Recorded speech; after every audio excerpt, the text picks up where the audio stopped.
Pelatih Timnas Indonesia, Shin Tae-yong, mengakui bahwa skuad Garuda kalah kelas dari Jepang setelah kekalahan 0-4 di lanjutan grup C kualifikasi Piala Dunia 2026 zona Asia.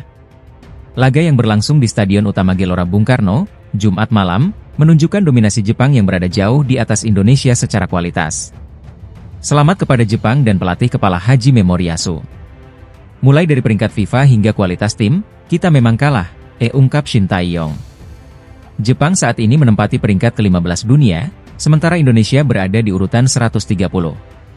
Shin mengapresiasi kerja keras para pemainnya yang telah mempersiapkan diri secara maksimal untuk menghadapi salah satu raksasa Asia. Namun, kekompakan dan kolektivitas permainan Jepang terlalu sulit untuk dihentikan oleh Timnas Indonesia. Pelatih asal Korea Selatan itu juga menyoroti peluang emas Ragnar Oratmangoen di babak pertama yang gagal dimanfaatkan dengan baik. Menurutnya, jika peluang tersebut menjadi gol, hasil pertandingan mungkin bisa berbeda. Jika gol tercipta, mungkin hasilnya berubah. Tapi, saya tidak mau mencari alasan karena kita kalah, tambah Shin. Kini, Timnas Indonesia harus segera bangkit untuk menghadapi Arab Saudi di laga berikutnya. 3 poin pada pertandingan Selasa, 19 November 2024, nanti di SUGBK akan menjadi kunci untuk menjaga peluang lolos ke babak selanjutnya. Kekalahan dari Jepang menjadi pembelajaran penting bagi skuad Merah Putih. Shin Tae-yong memastikan timnya akan melakukan evaluasi dan mempersiapkan diri lebih baik demi meraih hasil maksimal saat melawan Arab Saudi. Dukungan penuh dari supporter tanah air tentu diharapkan menjadi tambahan motivasi bagi Timnas Indonesia. Pertandingan Timnas Indonesia melawan Jepang di grup C kualifikasi Piala Dunia 2026 zona Asia berakhir pahit bagi Garuda. Bermain di Stadion Utama Gelora Bung Karno, Jumat malam, Timnas Indonesia harus mengakui keunggulan Jepang dengan skor telak 0-4. Gol keempat Jepang tercipta di menit ke-69 melalui Yukinari Sugawara, pemain yang kini membela Southampton di Liga Inggris. Sugawara memanfaatkan celah sempit untuk melepaskan tembakan yang gagal diantisipasi kiper Martin Paes. Sebelumnya, Jepang sudah mencetak 3 gol di babak pertama dan awal babak kedua. Gol pembuka hadir di menit ke-34 setelah Justin Hubner tak sengaja menjebol gawang sendiri akibat tekanan dari Daichi Kamada. Takumi Minamino menggandakan keunggulan Jepang di menit ke-39 lewat umpan akurat dari Kaoru Mitoma. Di awal babak kedua, tepatnya menit ke-49, Hidemasa Morita menambah gol bagi Samurai Biru, memanfaatkan kesalahan dari Martin Paes.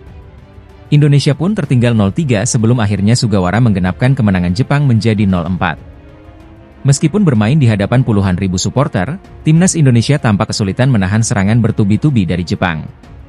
Pelatih Shin Tae-yong menurunkan formasi 3-4-3 dengan Martin Paes di bawah mister gawang, namun strategi ini belum mampu mengimbangi intensitas permainan lawan.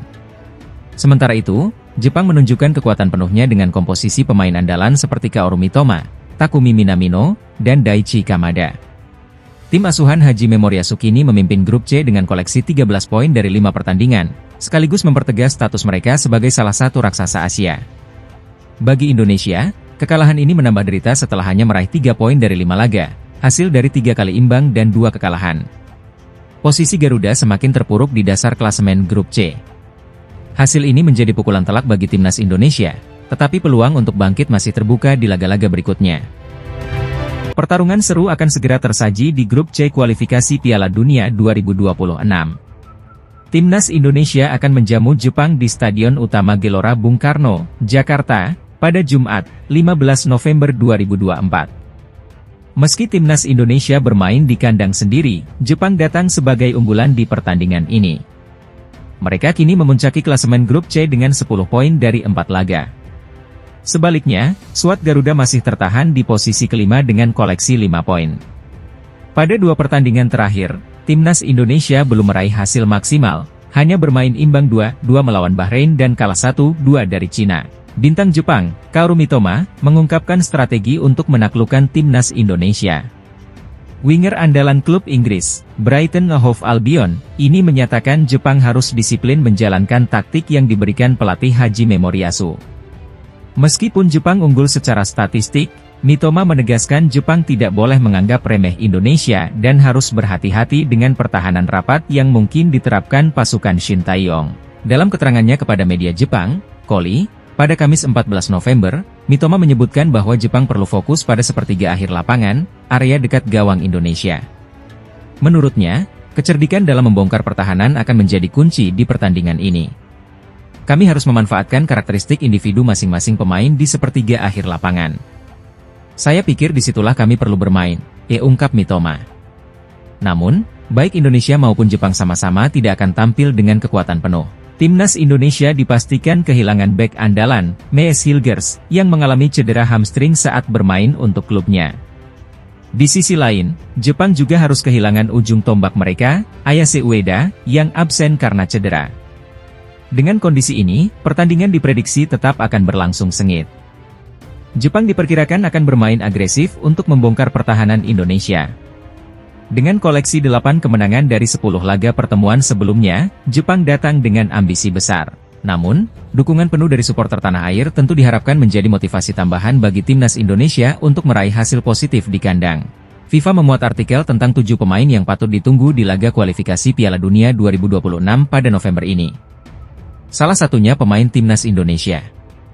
Laga lanjutan putaran ketiga kualifikasi Piala Dunia 2026 zona Asia akan kembali digelar pada 14 hingga 19 November 2024 mendatang.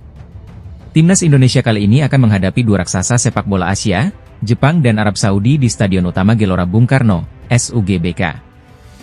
Pertandingan melawan Jepang akan berlangsung pada 15 November, sedangkan saat menjamu Arab Saudi digelar berselang 4 hari. Jelang menghadapi Jepang dan Arab Saudi, pelatih timnas Indonesia, Shin Tae-yong, memanggil 27 pemain terbaiknya. Nama-nama seperti Jay Idzes, Martin Paes, Rizky Ridho, Tom Haye, dan Ragnar Oratmangoen tetap dipanggil pelatih asal Korea Selatan ini.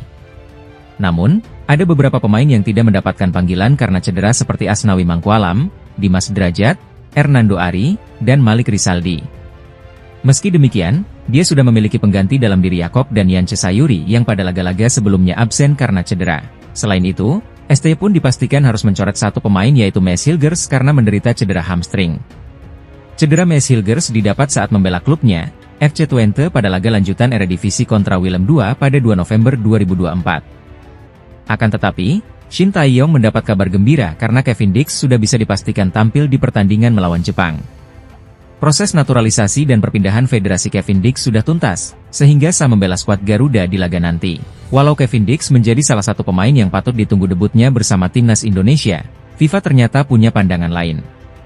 Dalam artikel terbarunya, FIFA menyebut bahwa Kelvin Verdong merupakan pemain Indonesia yang patut ditunggu penampilannya.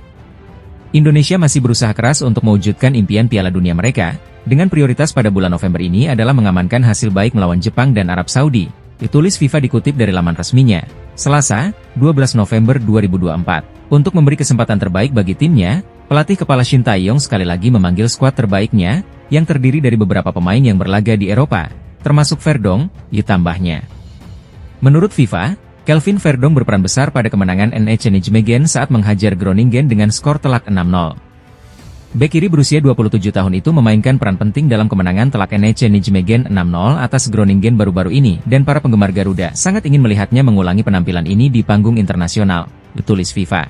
Berikut 7 pemain yang patut ditunggu penampilannya versi FIFA. 1. Salman Al-Faraj, Arab Saudi 2. Ali Al-Hamadi, Irak 3. Kyogo Furuhashi, Jepang 4. Jo Gauchi, Australia 5. Lee Hyun-ju, Republik Korea 6. Abduqodir Husanov, Uzbekistan 7. Kelvin Verdong, Indonesia. Pelatih timnas Indonesia, Shin Tae-yong, meminta kepada para pemainnya untuk tampil percaya diri menghadapi Jepang pada laga kelima grup C babak ketiga kualifikasi Piala Dunia 2026 zona Asia di Stadion Utama Gelora Bung Karno, SUGBK, Jakarta, Jumat 15 November. Shin Tae-yong tak mau Jay Idzes dan kawan-kawan inferior di hadapan Jepang yang berstatus sebagai tim terbaik di Asia. Jepang merupakan negara Asia dengan peringkat tertinggi di ranking FIFA. Berdasarkan update terakhir pada 24 Oktober 2024, Jepang menempati peringkat 15 dengan 1.645,09 poin. Sementara itu, timnas Indonesia berada di posisi 130 dengan poin 1.118,87.